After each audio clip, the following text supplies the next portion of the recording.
Most people have no idea how wealthy they actually are. They know how much money they make. They know what's in their bank account. They know what they earn every month. But ask them one simple question. What net worth puts someone in the top 10%? And suddenly the answers are all over the place. Some people think it's $500,000. Others think it's $1 million. Some assume you need tens of millions. The truth sits somewhere in the middle. And once you hear the actual number, it completely changes the way you think about money. Because in 2026, wealth looks very different from what it did 20 years ago. $1 million used to sound like a fantasy. Movies treated millionaires like they were financial royalty. Books talked about becoming a millionaire as if it were the finish line. But the world changed. Inflation happened. Housing prices exploded. Asset prices soared. And what once looked like enormous wealth doesn't carry the same weight anymore. Today, financial researchers estimate that it takes roughly $1.9 million in household net worth to break into the top 10%. Not income, not salary, net worth. That's an important distinction because those two things are very different. A person can earn $300,000 a year and still have a surprisingly low net worth. At the same time, someone earning less than $100,000 annually can quietly accumulate a fortune over time. That's because income tells you how much money comes in. Net worth tells you what you actually own. And ownership is what creates wealth. Imagine two neighbors living on the same street. The first drives a luxury car, wears designer clothes, and posts pictures from expensive vacations every few months. The second drives an ordinary vehicle, lives modestly, and rarely talks about money. Most people would assume the first neighbor is wealthier, but appearances can be deceptive. The first neighbor may be financing nearly everything. Car loans, credit card balances, a huge mortgage, little savings, very few investments. The second neighbor might own a home, have hundreds of thousands invested in index funds, and carry almost no debt. One looks rich. The other is rich. And that's the difference most people never learn. Real wealth is often invisible. The people who look the wealthiest are not always the people with the highest net worth. In fact, many wealthy individuals intentionally avoid displaying their wealth. They understand something that took years to learn. Money spent to impress others is money that can no longer grow. Every luxury purchase has a hidden cost.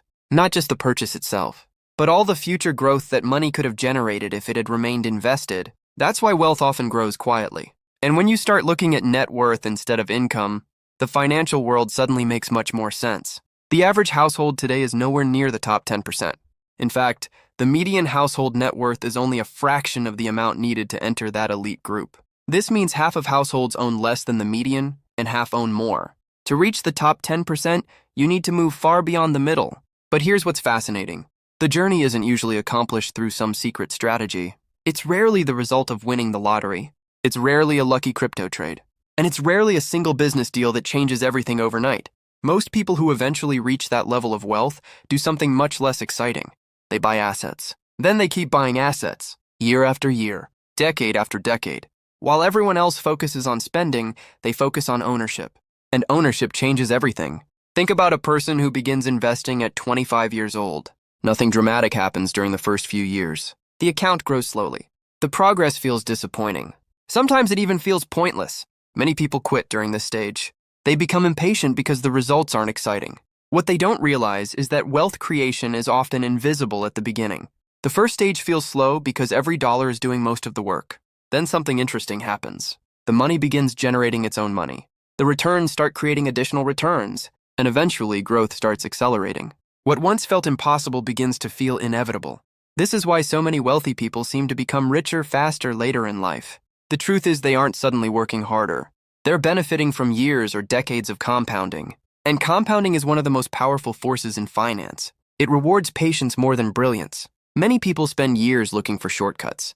The wealthy often spend years avoiding them, because shortcuts are attractive. Everyone wants the secret investment, the hidden opportunity, the overnight success story. But real wealth rarely works that way. Most fortunes are built through boring decisions repeated consistently. Saving money, investing regularly, avoiding unnecessary debt, buying appreciating assets, allowing time to do the heavy lifting. None of those things sound exciting, but together they create extraordinary outcomes. This is also why age matters so much when discussing net worth. A 25-year-old with $200,000 is in a completely different position than a 65-year-old with the same amount. The younger person still has decades for their investments to compound. The older person has far less time available. That's why wealth comparisons without considering age can be misleading. Context matters a lot. But regardless of age, the principles remain the same. The people who consistently move toward the top 10% tend to understand one critical lesson. Income alone rarely creates wealth. Ownership does. A salary is important. It provides fuel. But assets are the engine. The salary gets money into your hands. Assets keep generating money after you've stopped working for it. That's why two people with identical incomes can end up living completely different financial lives 20 years later. One spends nearly everything. The other buys assets. At first, their lifestyles look similar. Then the gap starts widening.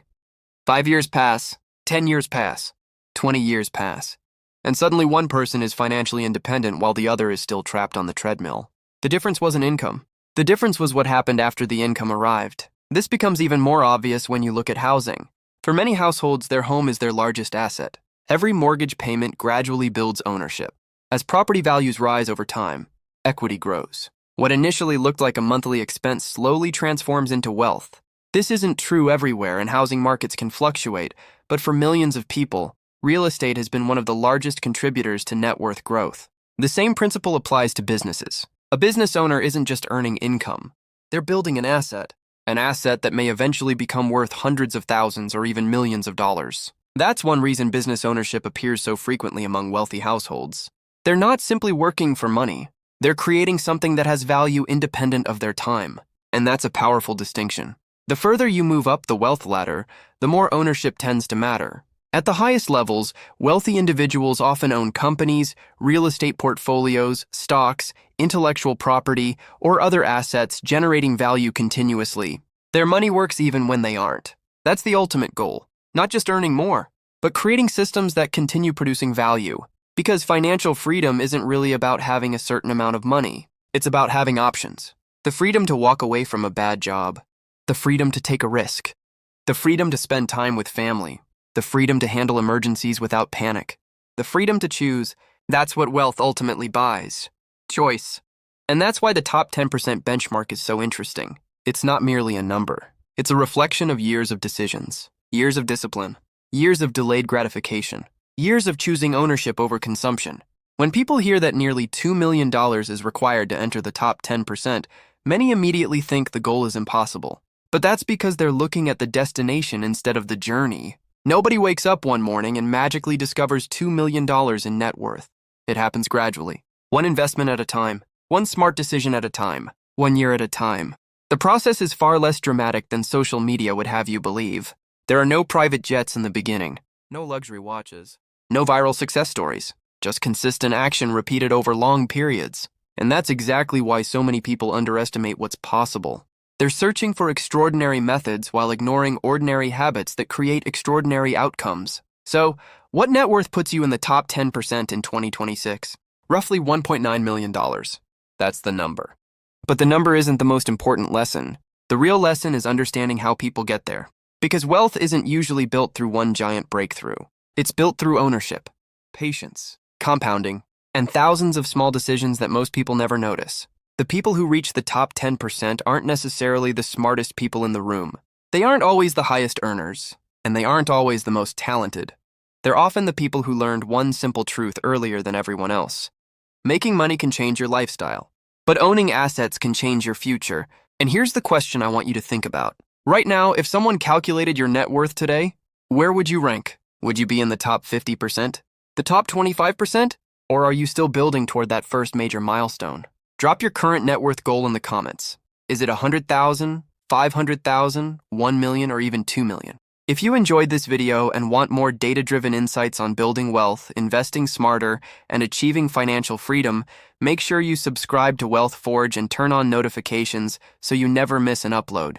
Because the people who build wealth aren't always the people who earn the most. They're the people who understand how money really works. And here at Wealth Forge, that's exactly what we're learning together. See you in the next video.